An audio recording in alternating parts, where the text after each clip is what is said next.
Hadirin dan hadirat yang dihormati sekalian,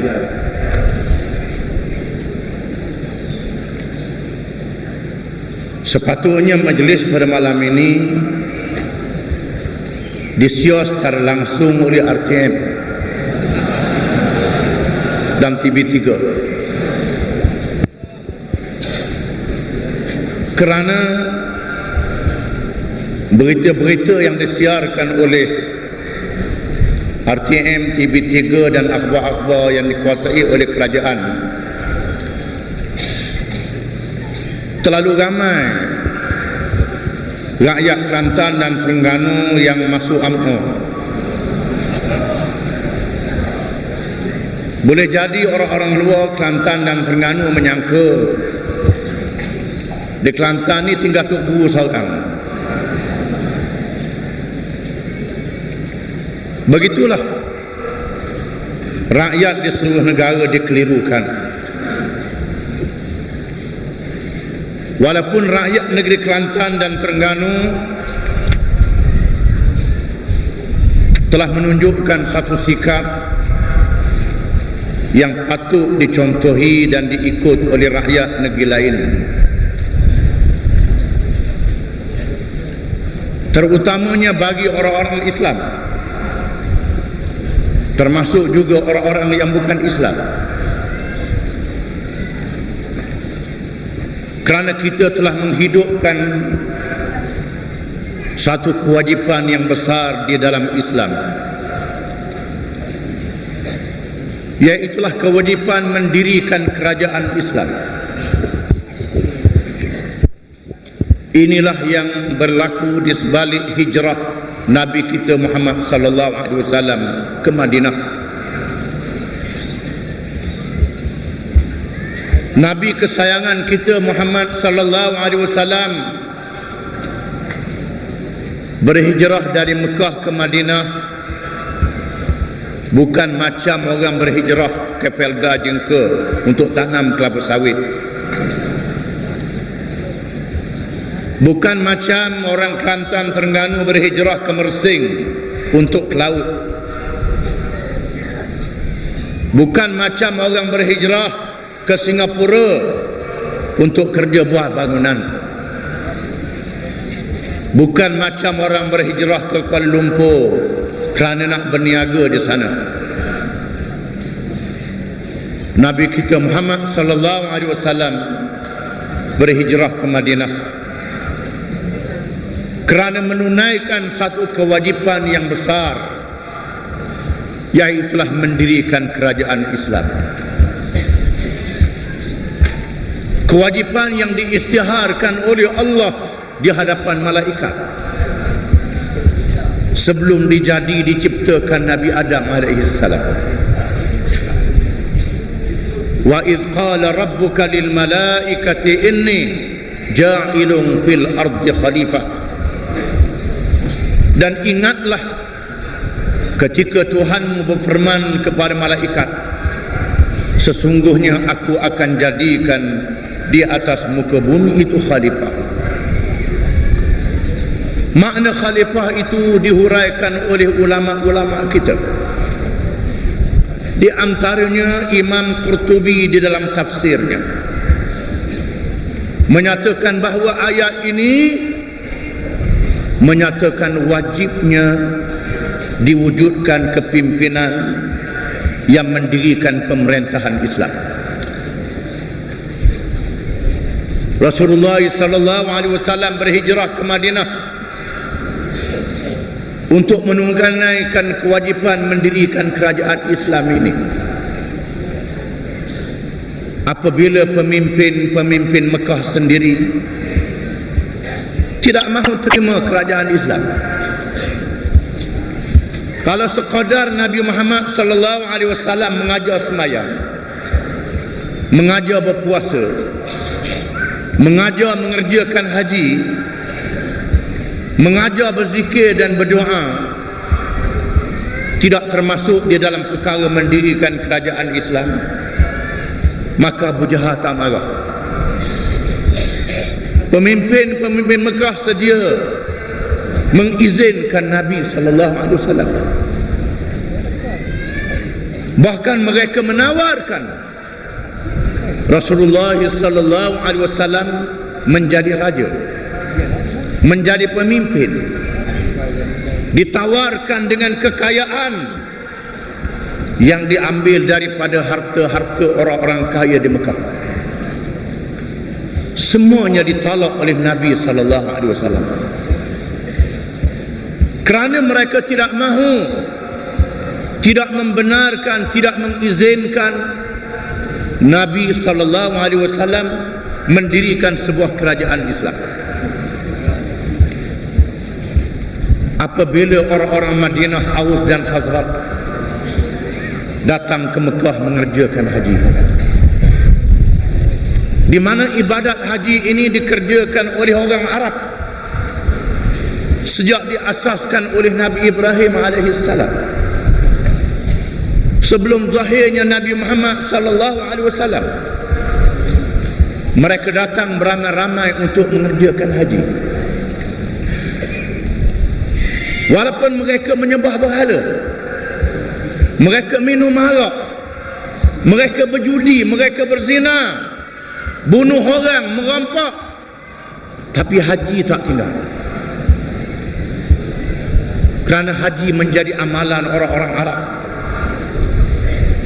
Rasulullah sallallahu alaihi wasallam bertemu dengan pemimpin-pemimpin Arab ini, ajak mereka masuk Islam dan ajak mereka bersama supaya mendirikan kerajaan Islam. Sanggup serah diri mereka, harta mereka, tanah air mereka bagi mendirikan sebuah kerajaan Islam. Allah menjanjikan kemenangan. Berjumpa dengan Bani Amir.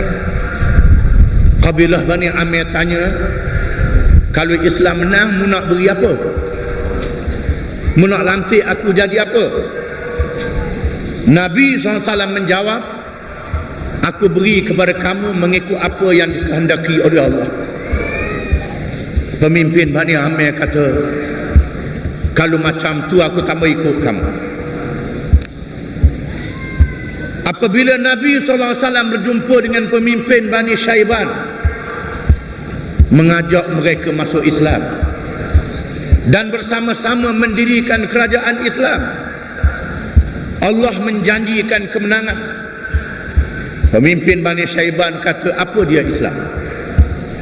Hak ni baik sikit pada yang pertama tadi. Apabila Rasulullah sallallahu alaihi wasallam memberitahu kepada mereka berkenaan dengan ajaran Islam, pemimpin Bani Syaiban kata, Islam tu baik. Ajaran yang kamu bawa adalah baik, tetapi bahaya. Bahaya. Kerana ajaran yang kamu bawa ini pelik daripada seluruh dunia.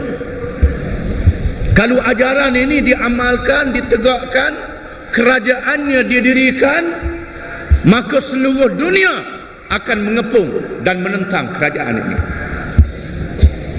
Kami tidak sanggup. Ajarannya baik. Kalau nak berlawan dengan orang-orang Arab, kami sanggup. Tetapi kuasa besar dunia Parsi dan Rom akan menentang, kami tak bersedia. Jawab Rasulullah sallallahu alaihi wasallam, orang yang sanggup bersama dengan aku mestilah orang yang bersedia menghadapi cabaran yang datang dari seluruh pelosok dunia. Baik, kamu betul terang. Bila kamu dengar Islam sudah menang, sila kamu datang. Akhirnya Rasulullah sallallahu alaihi wasallam berjumpa dengan Aus dan Khazraj, iaitulah dua kabilah Arab yang datang dari Madinah. Mereka sudah mendengar cerita Nabi akhir zaman akan zahir melalui cakap-cakap ulama-ulama Yahudi, ahli kitab yang membaca Taurat, yang membaca kitab-kitab nabi-nabi dan ulama-ulama mereka. Apabila mereka datang ke Madinah, mereka melihat bumi Madinah ada tanda-tanda tempat hijrahnya Nabi akhir zaman.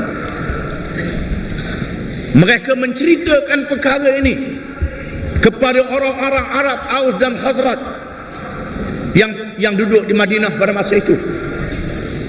Oleh kerana itu, apabila Nabi SAW bertemu dengan pemimpin Aus dan Khazraj, ajak mereka masuk Islam dan ajak mereka sama-sama mendirikan kerajaan Islam, Allah menjanjikan kemenangan. Mereka terus masuk Islam dan mereka terus berbai'ah, berjanji setia di hadapan Rasulullah SAW. Mereka berjumpa Rasulullah SAW di Mina di waktu malam yang sunyi.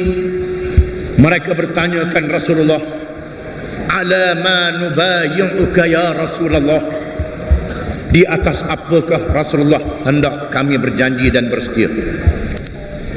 Sabda Rasulullah sallallahu alaihi wasallam, bayi'uni ala as-sam'i wat ta'ati fi an-nashati wal kasal wa ala an-nafaqati fil usri wal yusr wa ala al-amri bil ma'ruf wan nahyi 'anil munkar wa ala an taqumu fillah wa la ta'khudhukum billahi lawmatu la'im wa ala an tansuruni wa tamna'uni mimma tamna'una minhu ahlikum wa amwalakum falakumul jannah.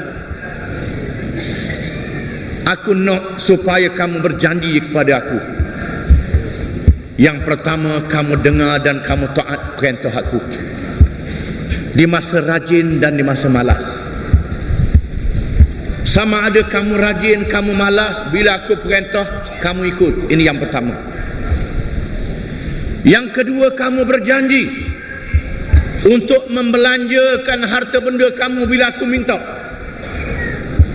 Sama ada di masa kamu senang ataupun kamu susah. Aku tak berjanji nak beri harta kepada kamu, tapi aku minta memberi hartamu kepada kami di masa senang, di masa susah, kerana nak menegakkan Islam. Yang ketiga, kamu berjanji untuk menyuruh kepada yang baik dan mencegah kemungkaran. Yang keempat, kamu berjanji untuk bangun bersama dengan aku menyatakan yang benar, tidak mempedulikan celaan orang yang mencela. Dan yang kelima, kamu berjanji untuk menolong aku dan mempertahankan aku sebagaimana kamu mempertahankan harta benda dan keluarga kamu.